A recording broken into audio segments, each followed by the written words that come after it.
Hey guys, what's going on? Robert from International Postal Research. Mais um vídeo para vocês. Deixa eu explicar algo que aconteceu ontem. Bom, a gente sabe que a mídia no Brasil está na mão de 5 famílias que controlam o monopólio. E muitas das vezes a gente não tem acesso à informação. E a maioria da população também não tem acesso à internet, que a gente sabe que 40% da internet está ativa. Muitas das vezes você que está assistindo a gente pelo celular está pagando 30% só de imposto de um pré-pago que é o mais caro da face da terra. E às vezes tem informações através da mídia convencional, ou seja, sempre em casos complexos, a mídia tradicional, ela o quê? Complica mais do que esclarece. Então a decisão de ontem do Supremo Tribunal Federal sobre a prisão em segunda instância, ela foi interpretada como uma contagem regressiva para a prisão do ex-presidente Lula. Ou seja, a prisão de Lula não é o desejo principal dos adversários. O que está em jogo é a participação dele no processo eleitoral. Então ele já está condenado bem antes do PowerPoint do Dallagnol lá, que recebe auxílio moradia, auxílio alimentação, auxílio creche, auxílio e vai.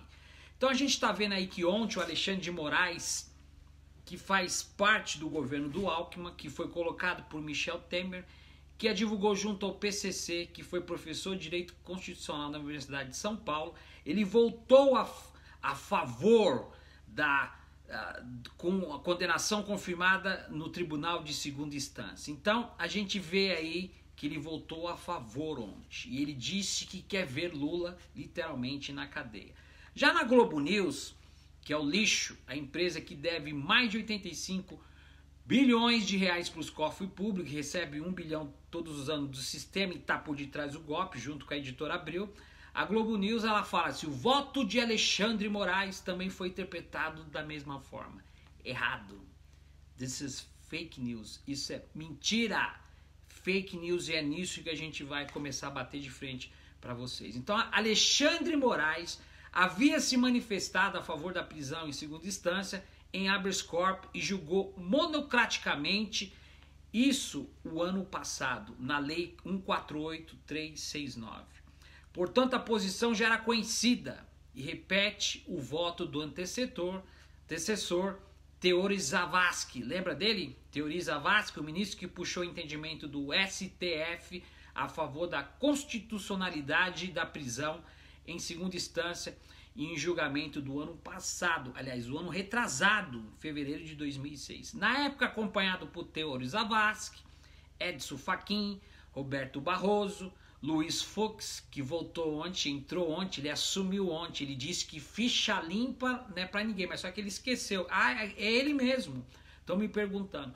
O Luiz Fux, o que tem uma filha que tem 2 apartamentos no Leblon, que tem 2 auxílios moradia, é ele mesmo. Ele disse que ficha suja não entra, ninguém é eleito. Só que eles esqueceram do Serra, do Alckmin, esqueceram de quem? Do Aloysio Jucá, que arquivaram, o Supremo arquivou ontem o processo dele. E do Aécio, que está lá em Minas tentando articular. Então, Dias Toffoli, Carmen Lúcia e Gilmar Mendes. Foram vencidos os votos de Rosa Weber, Ricardo Lewandowski, Marco Aurélio Mello e Celso de Mello. Desde então, os ministros mudaram o seu voto. O Dias Toffoli, ao julgar uma ação declaratória da Constituição, entendeu que a prisão se torna possível a partir do julgamento do STJ. Já que essa corte também, ela pode prestar e corrigir a ilegalidade do cunho individual. Então, para a gente entender um pouco, portanto, o princípio, pelas posições mais recentes manifestadas pelos ministros, caso a ação proposta pela OAB, a Ordem dos Advogados Brasileiros, entre em pauta no julgamento, como era previsto para acontecer em fevereiro de 2016, na tendência que o STF vete a prisão a partir da decisão de segunda instância. Então, 6 ministros têm esse entendimento. Quais são? Rosa Weber, Ricardo Lewandowski, Marco Aurélio Mello, Celso de Mello e Dias Toffoli e Gilmar Mendes. Contra 5, então a maioria está vencendo. Contra 5, Alexandre de Moraes, Edson Fachin, Roberto Barroso, o Luiz Fux, que assumiu ontem, e Carmen Lúcia. O que determina a prisão após o esgotamento de todos os recursos do artigo 283 do Código de Processo Penal diz que ninguém poderá ser preso senão em flagrante delito por ordem escrita fundamentada na autoridade jurídica competente, ou seja, decorrente de sentença transitada em julgo ou no curso da investigação do processo na virtude da prisão temporária ou prisão preventiva.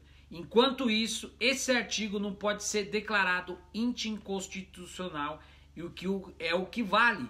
O resto é manifestação da população. Então, se a gente for analisar dentro desse contexto, a mentira da mídia que já faz a antecipação e tenta prescrever literalmente e tenta atenuar dentro do jurídico e propriamente dito da política, já condena através de uma exceção com indícios, a gente sabe muito bem isso, e convicções. Esse é o parlamento e o jurídico,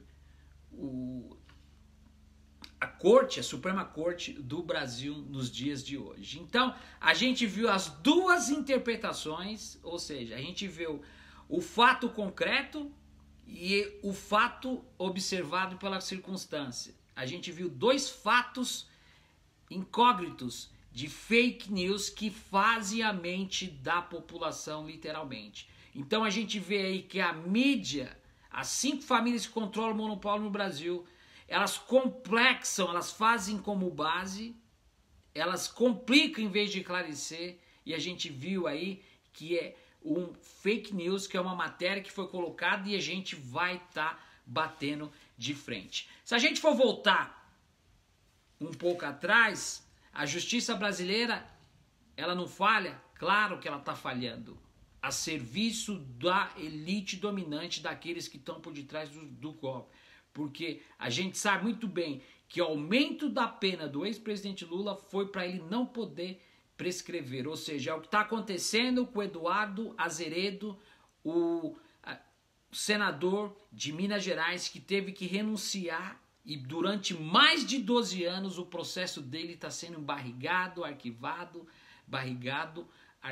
Então a justiça, ela é seletiva, a gente sabe que eles estão homologando acima da Constituição e está dado o recado. E a partir de hoje nós começamos nosso bloco de fake news. A gente vai provar para vocês que a matéria que a mídia coloca no Brasil é totalmente oposta daquilo que a gente tem em pauta para você. Então a gente vê um estado de exceção, um estado excludente que não inclui na sociedade, entendeu? Que atenua não só dentro do mercado financeiro, mas das políticas compensatórias para poder ajudar a população a caminhar no estado de colônia no Brasil.